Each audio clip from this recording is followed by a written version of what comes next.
Welcome to my scientifically informed insider look at mental health topics. If you find this video to be interesting or helpful, please like it and subscribe to my channel. Hello, this is Dr. Grande. Today's question asks if I can analyze the Pamela Smart case. So what mental health and personality characteristics may be at work in a case like this? This murder case was televised from beginning to end and inspired the movie To Die For, featuring Nicole Kidman.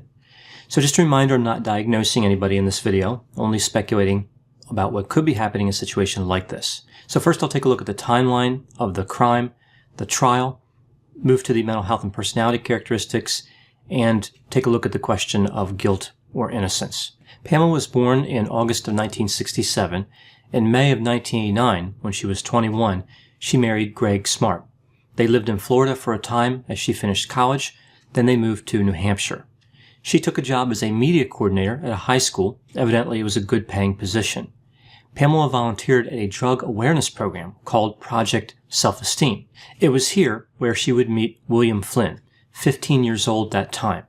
So really more evidence pointing to the dangers of trying to artificially inflate self-esteem.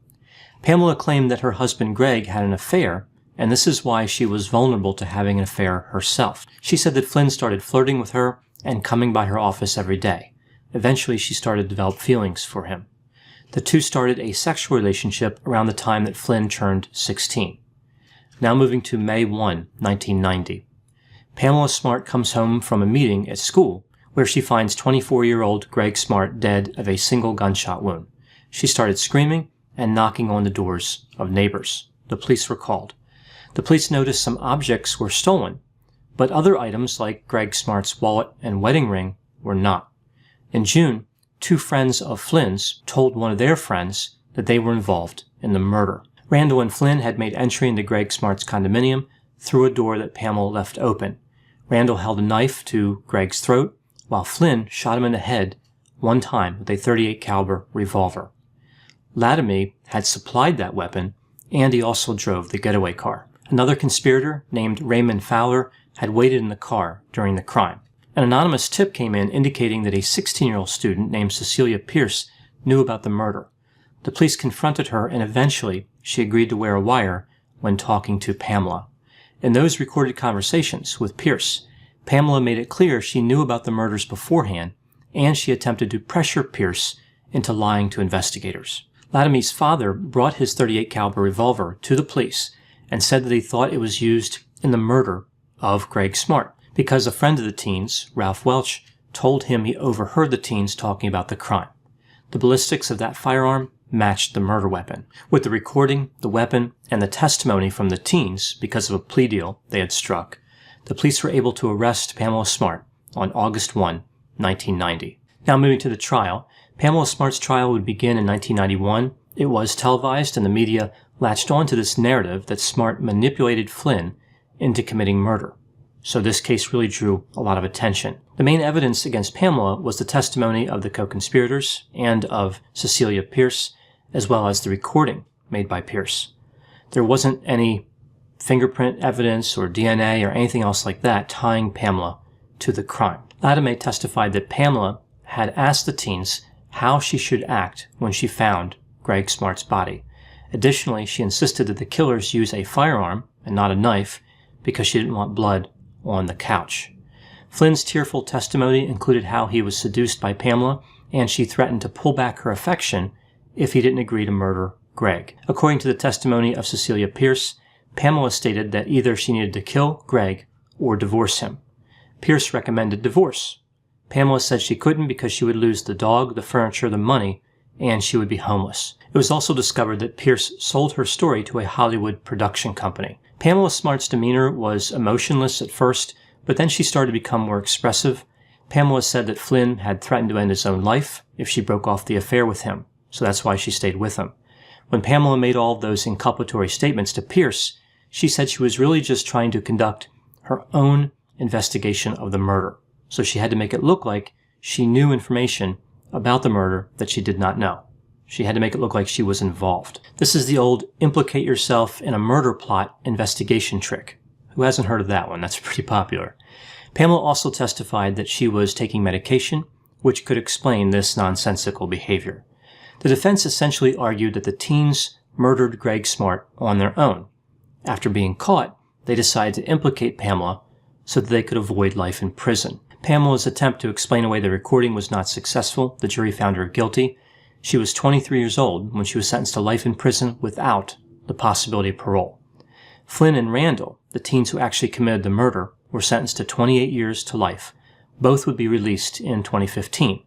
Latimer, the getaway driver and the supplier of the gun, received 18 years to life. He was released in 2005. Raymond Fowler, who sat in the car but knew that the other teens were committing murder, received 15 to 30 years. He was released in 2003, but violated parole, and he was released again in 2005. Pamela has always maintained her innocence, but at this point she's really fighting for a chance at parole as opposed to trying to overturn the verdict. So she's not really trying to convince anybody she didn't do it at this point.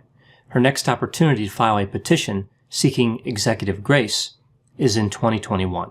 Now moving to the mental health and personality factors, as well as looking at the question of guilt versus innocence. So we see a number of behaviors in this case that may align with psychopathy and narcissism. Evidently, Pamela had a history of attention-seeking behavior. She said that she is outgoing, loud, always attracting attention, and needs to be the center of everything. In school, she was active and well-adjusted. She had no criminal history before her arrest for murder. She had an interest in broadcasting. She wanted to be the next Barbara Walters. We see this theme of wanting popularity, wanting to be admired, and achieving a high level of success. Smart had poor boundaries. The relationship with Flynn is a prime example. Pamela had said that she and Flynn both had an interest in heavy metal music, so it may be that she saw Flynn as better suited for her as opposed to her husband. Even though he also had an interest in this type of music, his interest had really waned over the last year. It also seems clear that she was physically attracted to Flynn. She said that Flynn was easy to talk to and friendly. Pamela knew that this relationship was illegal and wrong, but went forward with it anyway. She confided in Cecilia as well, who was also a student. So again, several boundary violations. We see that Smart was manipulative.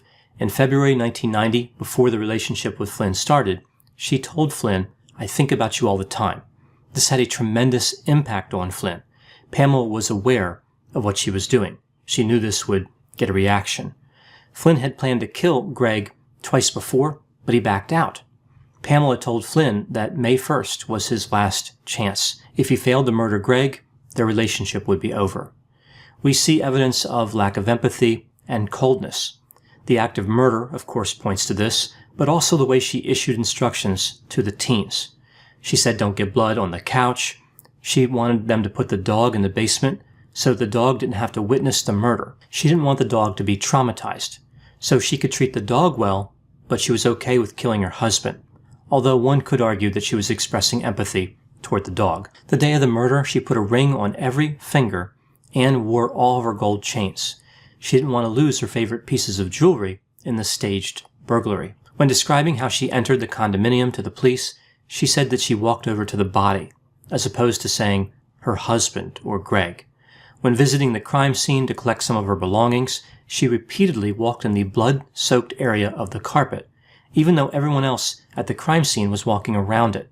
Her mother actually put a towel over the bloodstains, and Pamela then walked on the towel. Pamela Smart was a very poor criminal. It's curious her last name is Smart, as that is painfully incongruent with her behavior. We see she involved 4 teenage conspirators and told another teenager her secrets. Did she really think these were effective conspirators, like they would never tell anybody? She asked their advice on how to act after she discovered the body, almost like she had no idea, so she had to ask these teenagers what she should do. She also told the police right away that it looked like a botched burglary. Instead of letting them form a conclusion, she jumped in there and tried to make sure they understood that had to be a burglary. As far as the teens, we see, again, a lot of psychopathic and narcissistic behavior. Flynn had a difficult childhood. His parents divorced when he was young, and his mother moved from California to New Hampshire, so he had to make that move with her. He was described as being angry and impulsive. Randall had been described by his mother as loving, but he had difficulties obeying the law. He had a long history of truancy. Evidently, he also expressed an interest in a career as a hitman. So this got me thinking, did Randall see a hitman at career day in school or something like that? Was a hitman talking to the class and he said, "I want a career like that." And then I started thinking, Whenever we hear about hitmen, they often turn out to be undercover officers. We see a lot of videos on that. So somebody wants to hire a hitman to kill a relative, a spouse, whatever. It's an undercover officer and the perpetrator gets arrested. So I wonder if high schools should invite in undercover officers posing as hitmen and see who signs up, right? See who expresses an interest in that as a career. That would certainly be better than having those programs to increase self-esteem. We see how that worked out in this particular instance, right?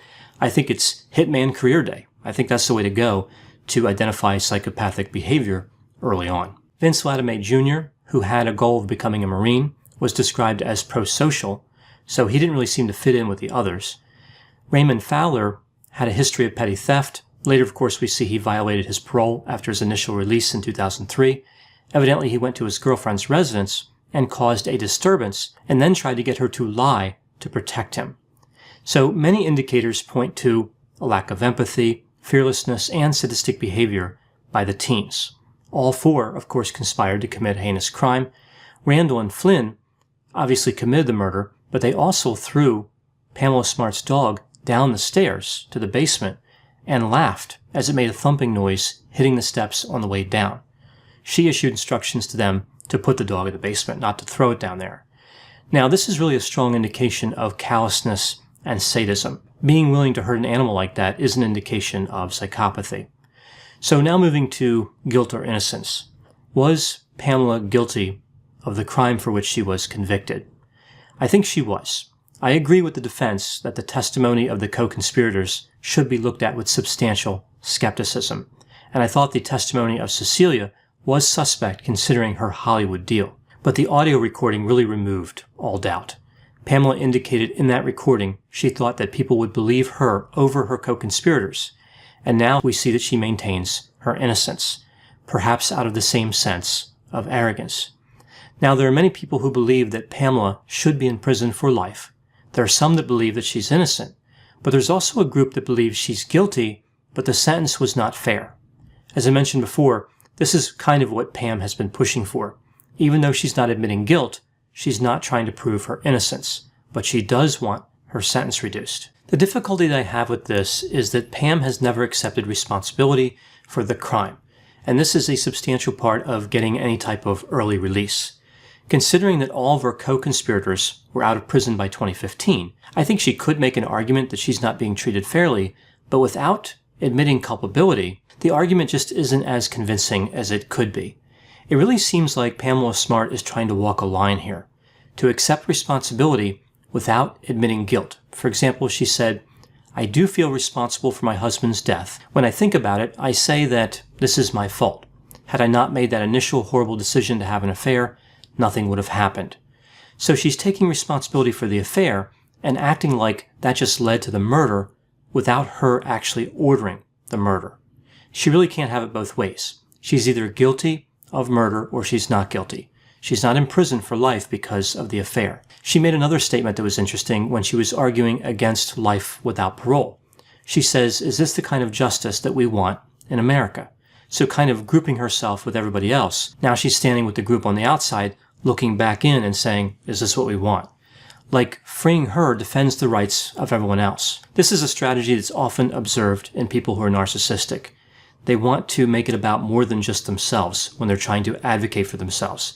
They did something unusual, but they want to put themselves back in the group in order to gain some benefit. I think the question of the utility and fairness of life in prison without the possibility of parole is one that should be discussed, but she's not a good test case for this argument. It's frightening how easily Pamela was able to manipulate 4 excitement-seeking, impulsive teenagers to commit murder. This is not the type of behavior that is consistent with an early release from prison. I know whenever I talk about controversial true crime cases, there will be a variety of opinions. Please put any opinions and thoughts in the comment section. They always generate an interesting dialogue. As always, I hope you found my analysis of this topic to be interesting. Thanks for watching.